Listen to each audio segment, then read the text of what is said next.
Hola amigos, it's Will here from Will's Custom Figures, coming at you today with a big bad breakdown of my work in progress Hasbro custom retro figures. So please sit back and relax while I talk you through why and how I'm making these guys at the moment and everything else in between. So firstly, let's start with why.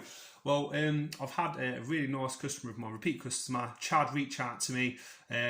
He absolutely loves his Glory Years wrestling, as do I. So he's asked for, as you can see here, starting from left to right, he's asked for the Fink. Man, that guy's voice, I've wanted to work on a Fink for so long. What a legend. You can just, when you can hear someone's voice and it's like a smell sometimes, it just takes you back in time and it makes me think of all those classic years and brutal showdowns throughout my childhood. Then we have the lovely Bobby the Brain Heenan, and that's a Nails body, as you can see behind there. $1 Million Man, just forgot to mention that here for the Fink. Then you've got another $1 Million Man here for the one and only Gorilla Monsoon, and here we have Liz at the back. You can probably see there if you've watched this channel for a while. I worked on a Liz using a similar format before with Macho Man. And then we have another $1 Million Man base with a Vince McMahon Build-A-Figure head from the Steve Austin WrestleMania Elite figure that came out a couple of years ago.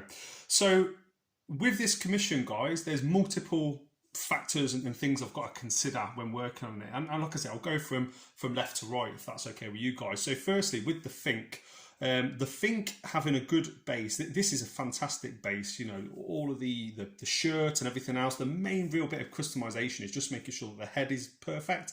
I got the head from Figure 4 Customs. It was my good friend Rob over there who sorted me out with that. Whenever you're going to get a custom head or a custom figure or anything else, you've got to bear in mind there needs to be a funnel for the person to have poured the resin in. So that's why you can probably see that the head, sorry, the lighting's pretty bad. That's why the head has the clay on the top of it. Then I've applied a little bit of clay here and here to get rid of the details. And of course, I'll be doing a full repaint of this Fink figure, and then I'll do a breakdown and an overview once he's all ready to go. But yeah, this is going to be a straightforward custom, nothing crazy out there, but certainly challenging paintwork. You've got to do all the eyes and everything else completely from scratch. Now what I'm going to do is I'm just going to move Liz's head out of the way. I'm going to show you what I would do here with regards to a Bobby the Brain Heenan and how I would approach this and how I am going to approach it actually. As you can see, this cast was done by myself. Unfortunately, there's an air pocket at the nose, so I might recast it. But other than that, it's a pretty perfect head cast. You can see on here the remnants from the tube that I poured the resin into, which is why there's that bit there, and that'll come off just with a Dremel drill nice and easily. Now, as far as attaching it on there, I always personally, people use magnets and lots of various methods. For me personally though, I like to put like a metal armature wire in and super glue it in position. If someone wants things like magnets and stuff, I can do that, but obviously it ups the price of the figure because it's a little bit more complicated. You can buy armature wire. Here we go, here's a bundle of it just from Amazon. Nice and cheap. And then I think I've shown you in previous videos, this Mitrabond is amazing super glue that they use in a lot of mechanics and car work and things. So what I would do is I'd get a little bit of clay. You've kind of got to use a bit of guesswork. Practice makes perfect. I'm just going to warm that clay in my hands for a moment. There we go. And I'm also going to make sure that the hole here would fit in at a position that I'm happy with. Now, I think we're going to do him in his like black jumpsuit tracksuit, which is going to look really, really cool. But then, like I say, the proportions might not be perfect, and just not to bore you to death, I won't go through every single bit of it and all the fine specifics, but push the clay in, try and thread it through, so it will then, let's refocus the camera, there we go. So try and thread it through so it then perfectly fits inside, position in the head, because that's going to be the final position the head's going to be in. There we go. So now that head's on there, probably needs to get down a little bit more. Does it look good in the position that it's in? Yes, it does, but there's too much clay here. So what I'll do is after this video is I'll get my Dremel out, I'll drill this off, I'll fill in the nose and perfectly sculpt that, and then I'll probably do that with the clay that's on here. One of the top tips I would give to anyone using clay is don't try to do everything in one go. Do it in stages. So the first stage for me would be blend this clay down, don't worry about removing too much of it unless you've got a massive amount of excess, but blend it down. So ultimately you want the head to stick on the body. So don't worry too much about attaching the clay to the head. It's all about the clay attaching onto the body. Get a tool to get under there. If you've got small fingers and hands, you might be able to do it. But all the way around, there needs to be a really, really good base. So making sure that that is physically attached on there is the most important thing. And then you can get into all the finer details later. Just having that metal rod in the middle isn't going to be enough for you to keep that head in position. Then once you've done that, you've got a solid base, then it's a case of, and I'll make sure I'll do that a bit after I get off this video, it's a case of then blending the neck into the head. So as you can see there, hopefully, there's a little bit of a gap, and then there's a gap around the hair as well. And as you start to blend it in, it will, while you're putting down pressure with your fingers on the head, it starts to fill in those gaps. I'll just zoom in a little bit. Or recenter my camera if I can. There we go, that's better. So you see there's a gap there.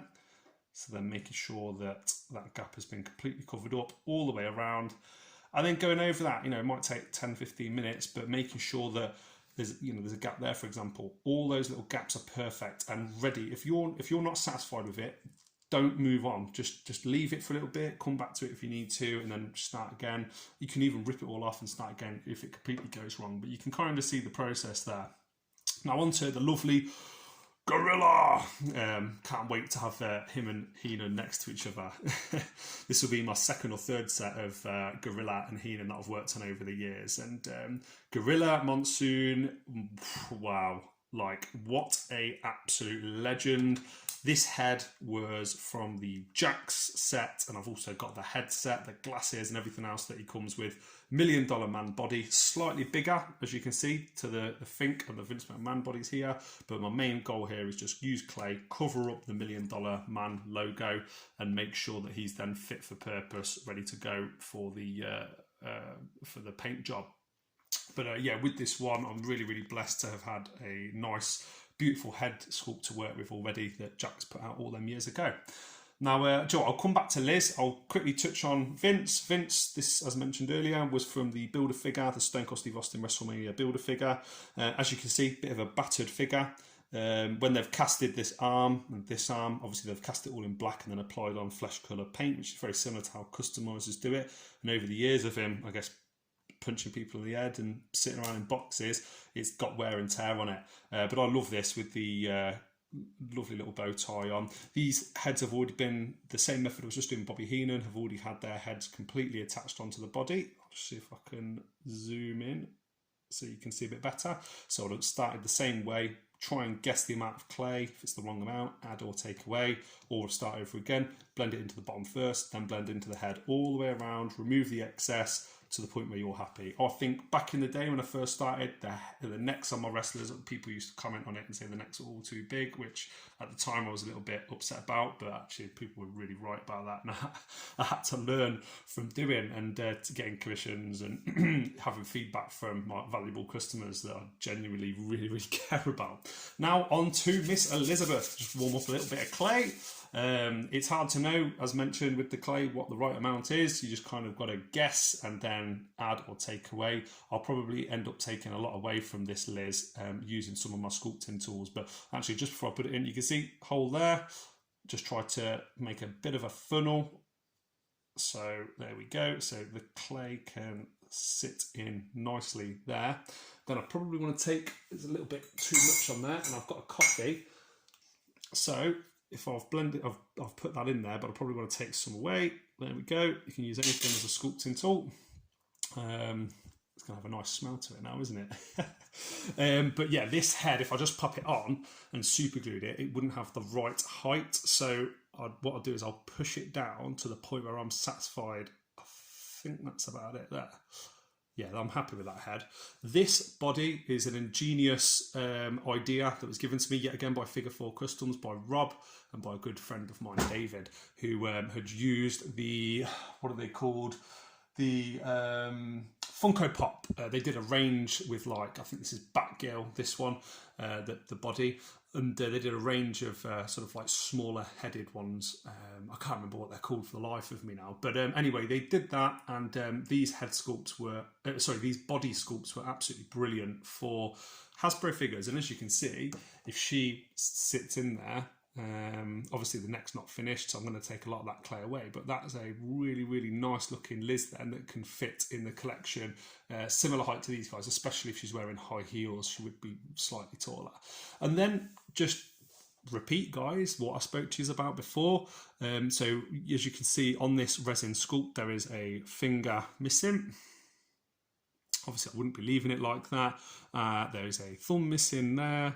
Some of the details on here, you can see from where I've casted it, I've used a silicone cast once I've removed the head and through the feet, actually. So there's 2 tubes on the feet, and then I pour the resin in, and then that's what causes the chemical reaction between both parts of the resin to cause this awesome looking body and physique that we can use. And you can use this for any female torso. I've removed all the bat symbols and logos and things like that using clay you can't see on the torso, and what I'll do is I'll add in all the specifics for Liz: dress, skirt, gloves, that kind of thing that will make it really pop.